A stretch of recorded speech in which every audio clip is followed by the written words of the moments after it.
welcome back to my channel, everyone. I'm so excited. As you know, I have started down the road of speaking with amazing women in my life and starting to open up the conversation about money.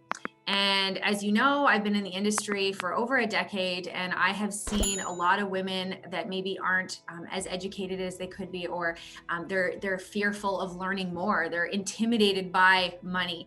And I think it really does start with the conversation and just kind of opening it up. And I have my great friend, Anne Laguza. Did I say that right? You did. Okay. You did. Is that a I know. It's so funny because we don't really say each other's last names very often. It's true. And a lot of people mess mine up. For some reason, they just can't get it right. So, but anyway, I have my great friend, Anne, here.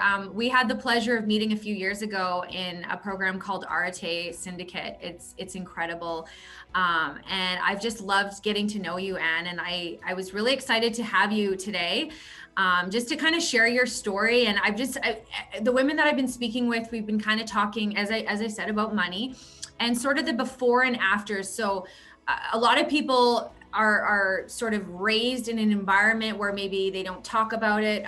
You would have seen the survey that I did, and so many people came back and saying they were raised to not talk about money, to not, know anything that's going on. And I think that's a disservice to a lot of children that are raised in that environment, because they don't have the education. And so, I'm going kind of down that path. So I would love to kind of have you share a little bit about your story and sort of your relationship with money, how it used to be, how it is now, and we'll just have a great conversation.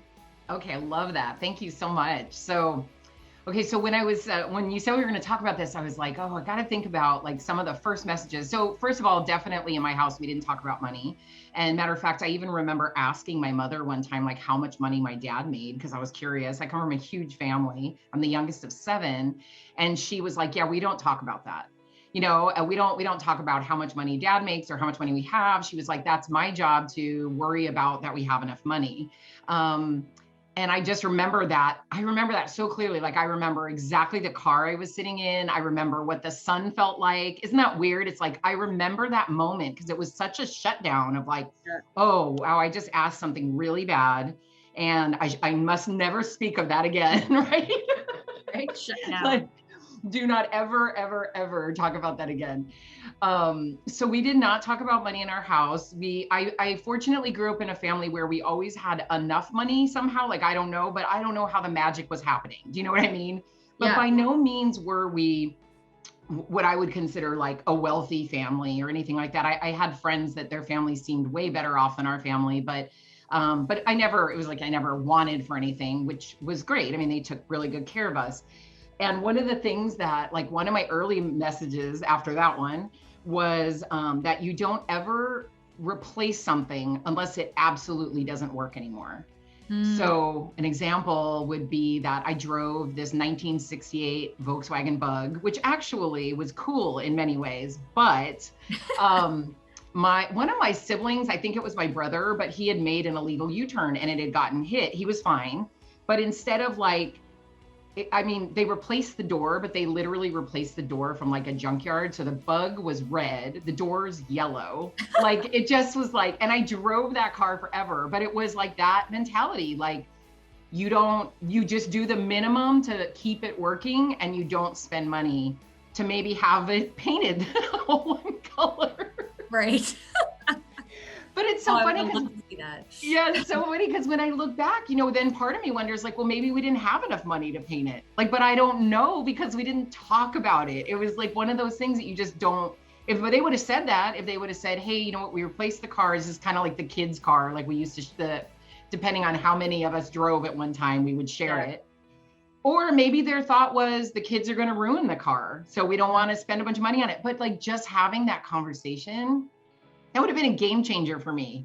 Totally. Because for me, I just thought, this is so funny, but it felt like that with many, many things. Like it felt like we always kept things and so long, and I never understood maybe why we couldn't have the newer thing, or why we couldn't, could we trade this one in and get something else? Right. So that was really big for me for so long. And it really shaped the way I live my life for a long time. Like I just always lived so minimally. and didn't ever want to spend money on myself because I was like, oh no, you got to save, save, save. Like I did hear that you got to save, save, save, and don't ever spend money. Like you should never get something new if something else is still working. You know, yeah. And on one hand, like you get it, right? Like you don't want to just be throwing things away. But on the other hand, it's like, my dad was a pretty successful person in business. And it's like, why couldn't he have cars that were a little nicer? Right. And why do you know, it's like, there's nothing wrong with that. He wanted them. Yeah. Why do you think that is? Like, why do you think certain? I think, you know, they just really grew. I mean, I think they both, my parents were older because again, I was from a big family. And I just think they kind of grew up in a time where you just were really careful. You never knew when there might be sort of a rainy day moment. And you know, it did pay off for my dad later in life. I mean, he was able to live the life he wanted to live as a retired person and travel all over and never have to worry for a moment. And you know, it's funny, even today, like I never asked him though, like, hey dad, you know, would you have rather have spent money along the way? A little bit. I mean, he would have still had plenty of money, you know, but could he have spent a little more along the way? I wish I would have asked him that. Is your dad passed? Yes. Yeah. Just a couple years ago. Okay. But here's something interesting though. So this was like a big shift for me. My mom got sick early she was 60, she had cancer. Oh. And I was spending time with her and we went shopping and she bought me like, it was the silliest little coffee mug, right? But that was like frivolous in my family. Like we didn't, if you had your own money, fine. But my parents did not buy us things like that. And I remember being so like, oh my gosh, mom, thank you so much. Like for getting me this coffee mug. And like, it was ridiculous. Like how much, I mean, who knows? What was it? 10 bucks, 14 bucks? I don't know. It wasn't very much money. And so this is after she was sick. And this was like my pivotal moment where she said, you know, one thing is your father and I saved forever, right? To travel and to live the life we wanted to live. And I'm not going to get there.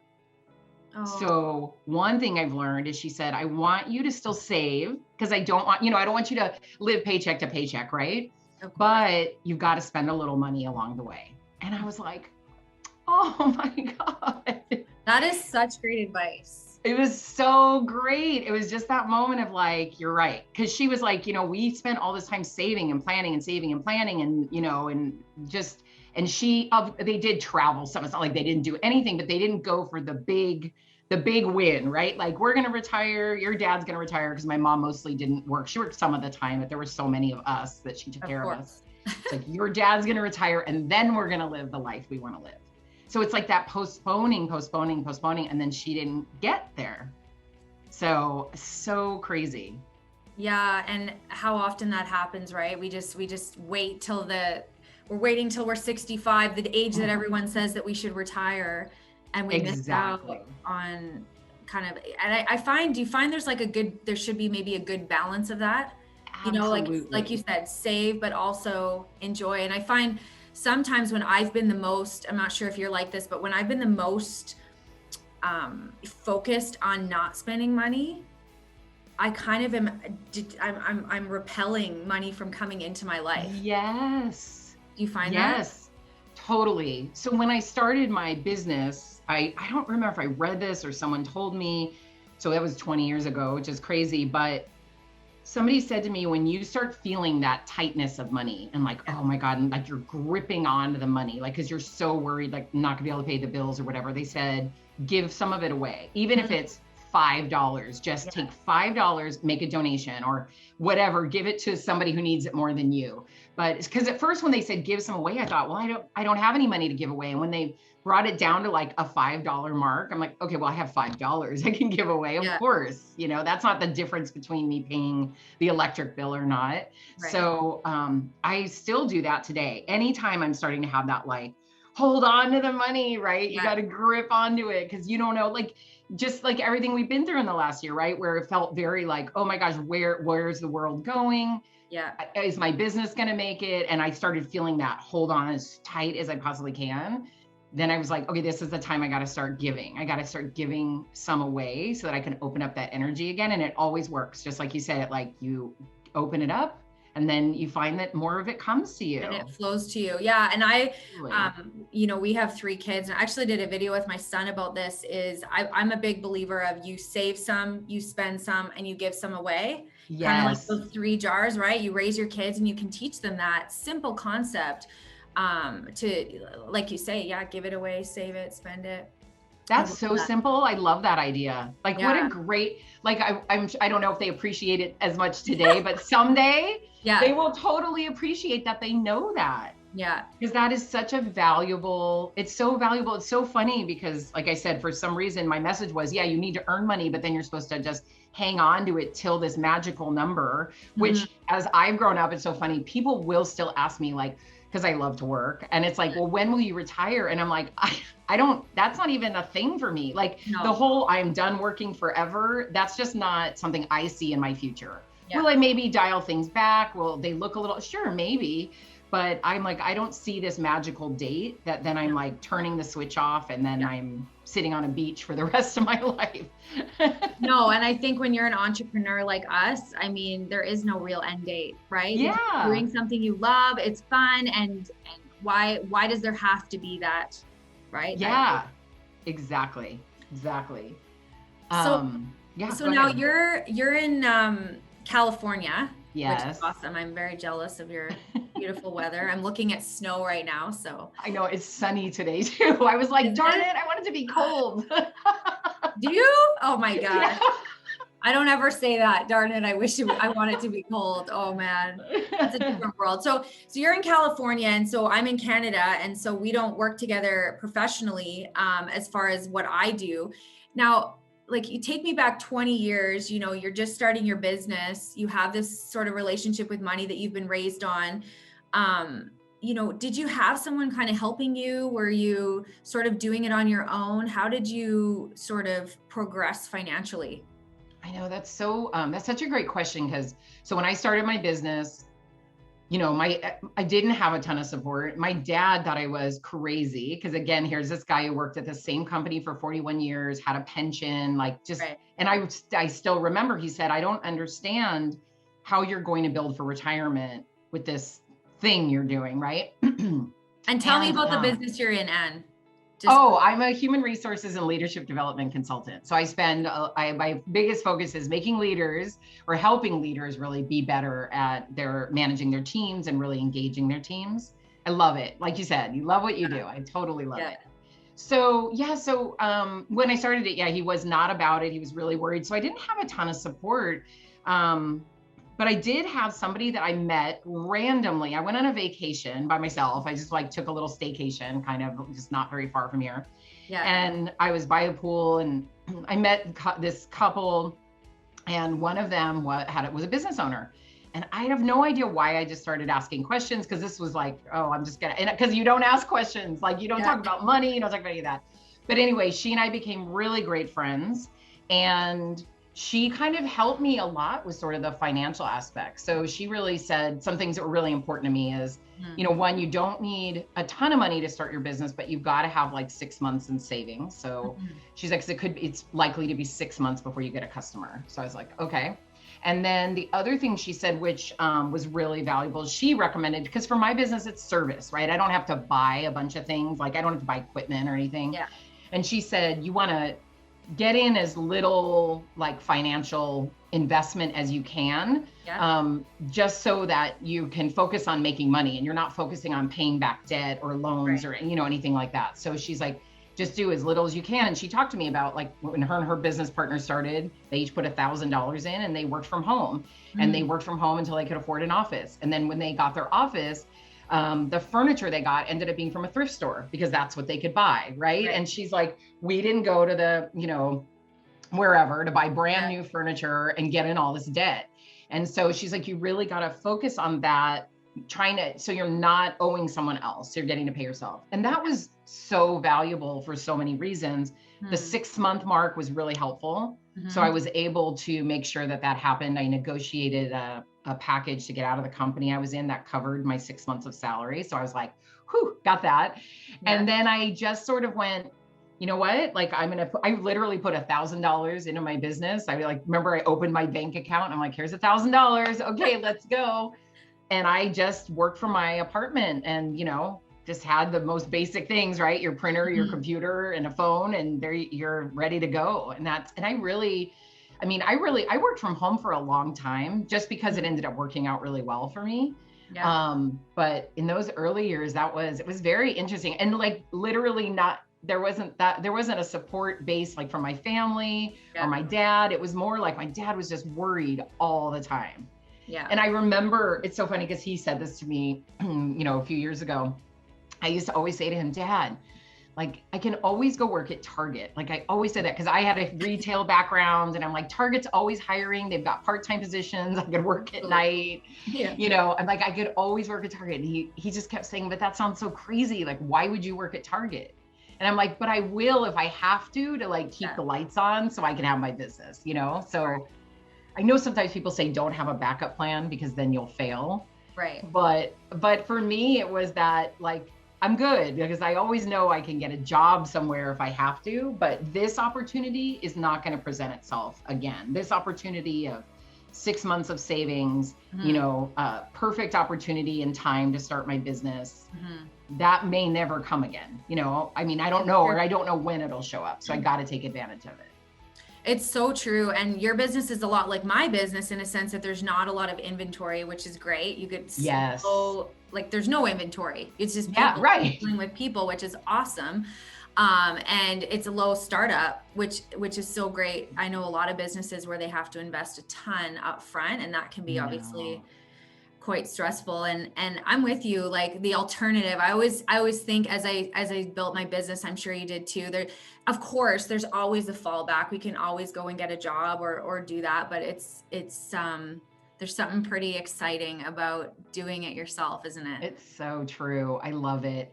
Yeah. I remember that the same friend of mine when I was telling her like because I had gotten my master's degree like a few years before, and I took this marketing class, and I told her, I broke out this marketing book and it says I need a business plan and I need this and all these things I'm telling her about that I need to spend time doing. And she like looks at me and she goes, do you know what you really need right now? And I'm like, what do I really need? Like, I'm all in, like, what do I need?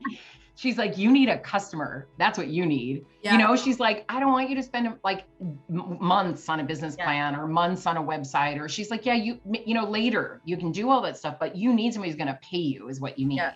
And that was great advice because she was right. Because she said, it's likely your business is going to change from what you want to do this moment. Even maybe in a month, you're going to be like, oh, wow, I want to shift a little bit. So she's like, just get a customer and let's see if we can get somebody paying you to do what you say you want to do. And then we can start to refine your business and make it exactly the way you want it. And that was great advice. So from that money perspective, it was huge. It was a game changer.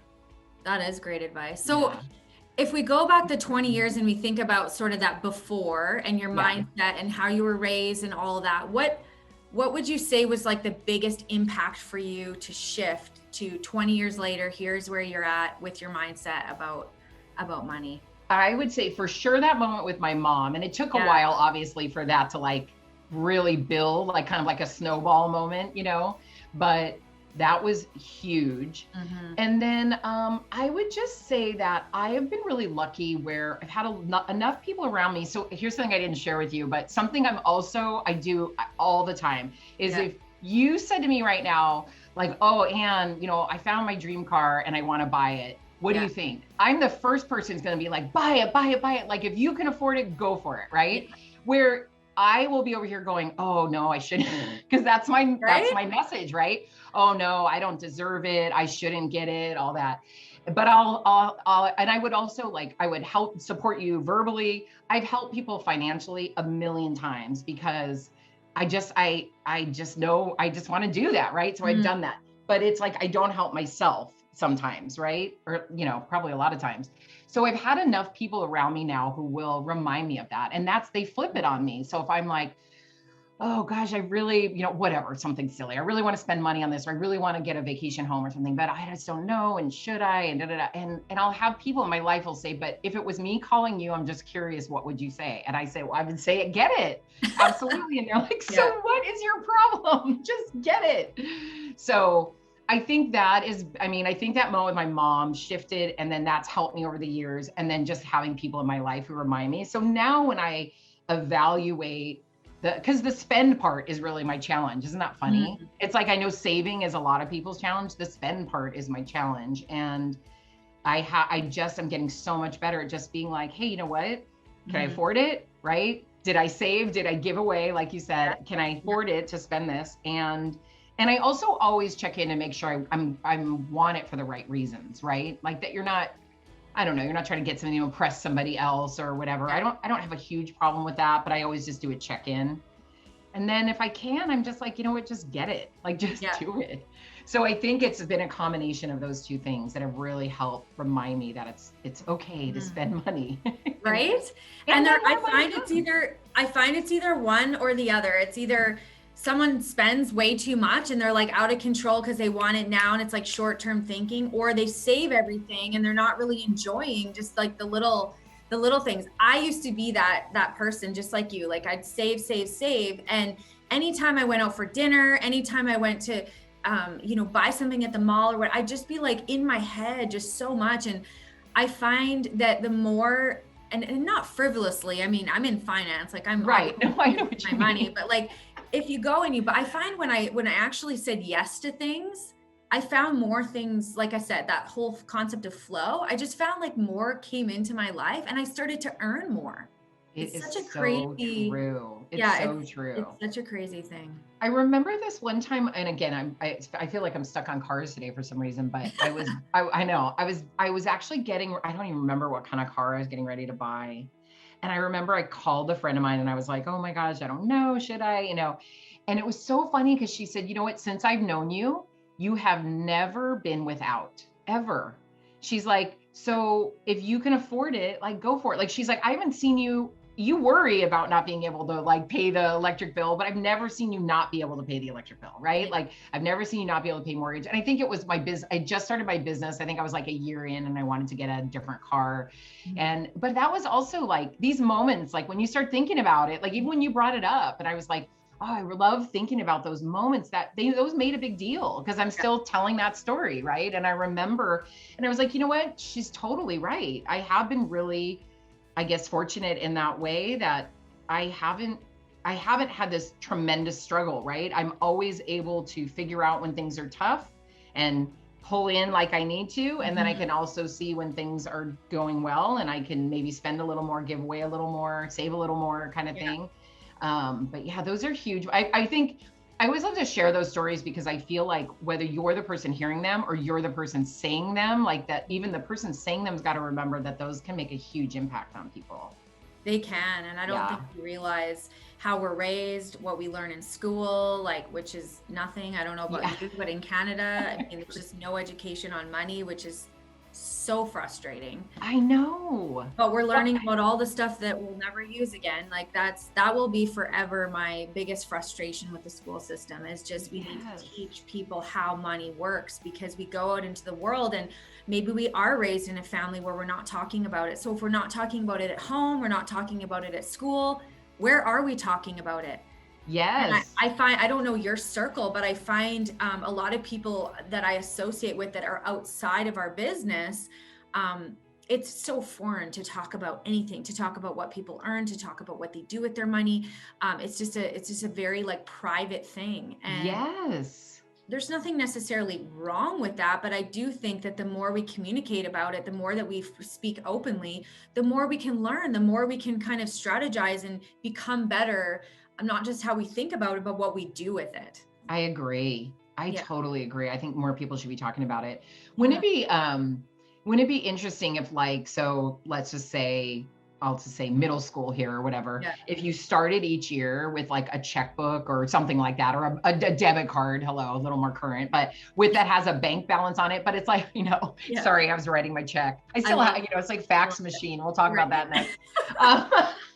I still laugh when people are like, can you fax me? And I'm like, no, because what year is it?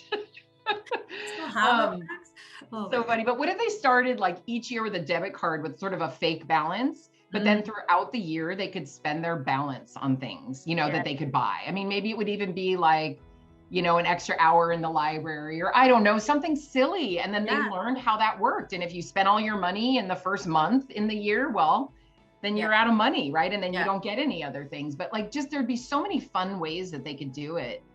Because I remember one time my friend told me that she was with her daughter. I don't remember exactly how old she was, but they went to the ATM, and her daughter said, I want one of those. And she's like, what do you want? She's like, oh, one of those cards that gives you money, you know? She's like, oh my gosh, we need to do some education on what's going on here. Because my daughter thinks I'm sticking a card in and they just give me money. She doesn't understand that is my money. Right? Oh, the lack of education. And, you know, I think you mentioned way at the beginning about just kind of getting what they want right away. Like I find, or sorry, you said about if it breaks, you know, you don't replace it, you fix it. I find nowadays, especially like I see my kids' friends, something breaks and they instantly want a new one. Now give it to me. It's like instant, right? And parents are doing this, like that we're just kind of going out and we're giving, and people aren't understanding the concept of you know, taking care of things. Right. Number one. You need to teach your kids how to take care of their stuff, right? I love you, Mom, but that is true. Yeah. So yeah, I think, that education part, it fires me. There is total balance, right? Because like even something silly is like the AirPods, right? I love my AirPods, and the new ones come out. Everyone's like, oh, you're getting the new ones? You're getting the new ones? And I'm like, well, no, because I love the ones I have, but there's a balance right now. If I had like duct tape on them and they're falling apart, okay, maybe I can treat myself to some new AirPods, but I really love the ones I have. And I'm like, why would I go get the new ones? You know, I don't understand, you know? So I think there's this balance of I love your example of the jars. I think that's amazing. Yeah. No, we taught our kids that like early on. I learned that from someone actually I'm in business with, and he said, even if it's 20 bucks, or, you know, you can't, 20 is hard to divide by 3, but 15, right? You put 5, 5, and 5. It's like, you're just teaching them that it's okay to spend money, but it's really important to save, and it's equally as important to give it away. And so you're just kind of covering all the bases. And even as an adult, we can do that. And I think, you know, it takes away that I only save and I never spend. It takes away the, like, I spend everything I make and I'm stressed out all the time because I have no money. And then it also takes away the guilt of like, I have this money, but I'm not giving it to the world. I'm not sharing it with people that need it. And it's like the weight is lifted. We can create a better relationship. We can think better about it. And we feel like we're kind of covering all the bases. So I agree completely. There's somebody else that we're in RIT with, and his daughter was, she wants a new dog. And he said, you have to raise the money to get the dog.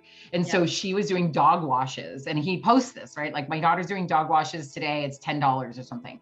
So I sent her $10 and he was dying. He's like, oh my God, I cannot believe you sent her $10. And I'm like, I appreciate her hustle. Like, you know, I mean, she sees something she wants. You told her what to do, and she's out there on the weekends washing other people's dogs. And I'm like, if I lived in your neighborhood, you know, I'd come by, but I don't, because we're in different states. So I'm like, I think that's amazing. I'm like, I love that you're teaching her. Like, I didn't even learn that. Like, oh, you really want this thing? Okay, so here's how you do to really get that thing. You do, you know, here's some options of the way you would earn the money to get that. So yeah, absolutely. And I mean, there's all different ideas of how to raise children. I've seen that from, you know, parenting. But I think the overall just the education and just learning so that important. You know, it takes the stress. I mean, how many people stress about money? It's just, oh my gosh. I know, I just feel so badly for people that are in such a stressful situation. And I know the other thing, Melissa, I was thinking about that I was going to tell you is that I also think it's so interesting the comments people make. So like when I was going to try to use another, but let's just say anything that, let's say, you know, I go on a vacation or something, the things people say like, oh, must be nice. Or you're really living the high life. And it's so funny how that immediately goes to my core of like, oh my God, oh my gosh, I shouldn't do this. So like, wait a minute, like, it must be nice. Like, I worked really hard to make this happen, you know, like it was a goal of mine or something that I put out there that I wanted to do. And I made sure that things were in place so I could do it. Have I created a business and a life so that I can have more of those things? Absolutely. But to really, I just think people really need to, watch what they say. And if you can't celebrate someone doing something fantastic, then don't say anything at all. You know, just keep it to yourself.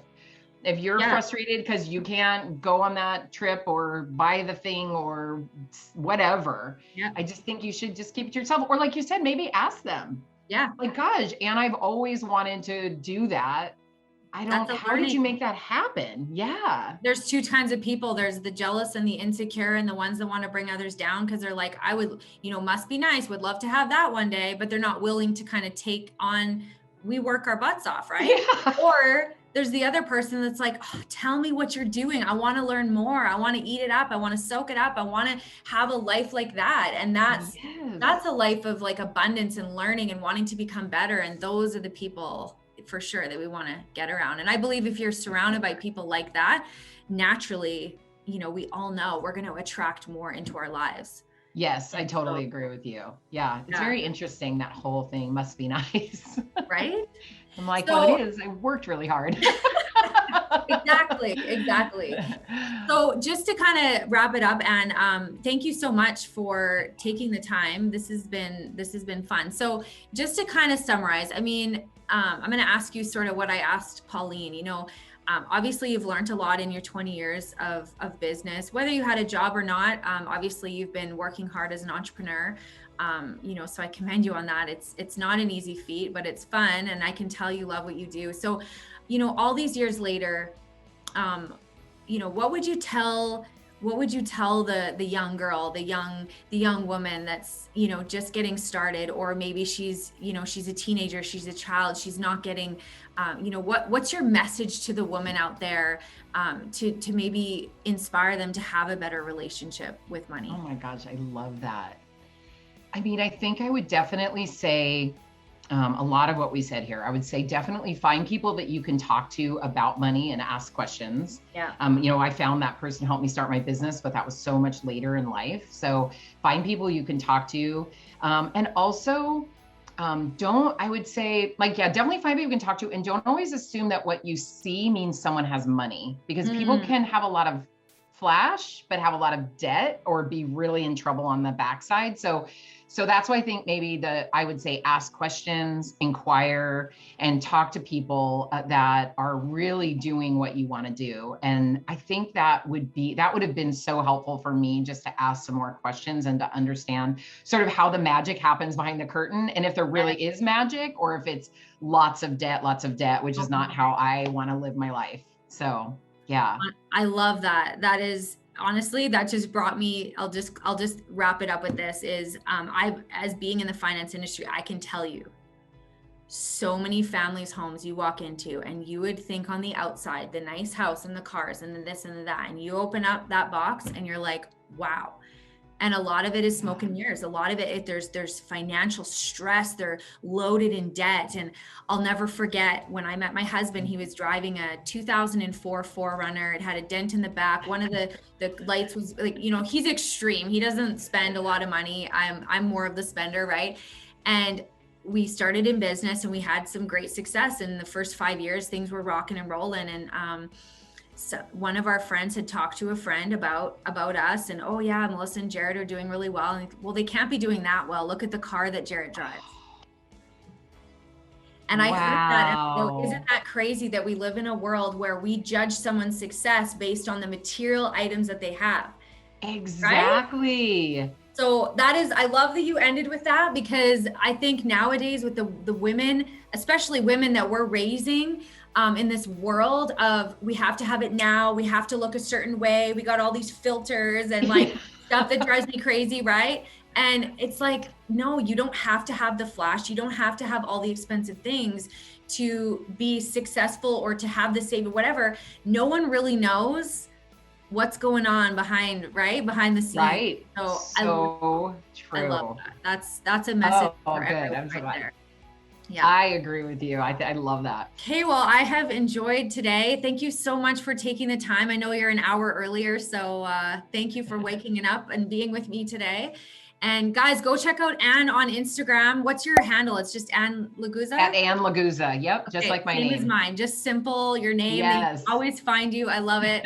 And I've really enjoyed today. I look forward to continuing our relationship, and thanks for being here. Awesome. Thank you so much. Hey guys, go subscribe and like and all the notifications and the bells and all that I'm supposed to say, and have a great day.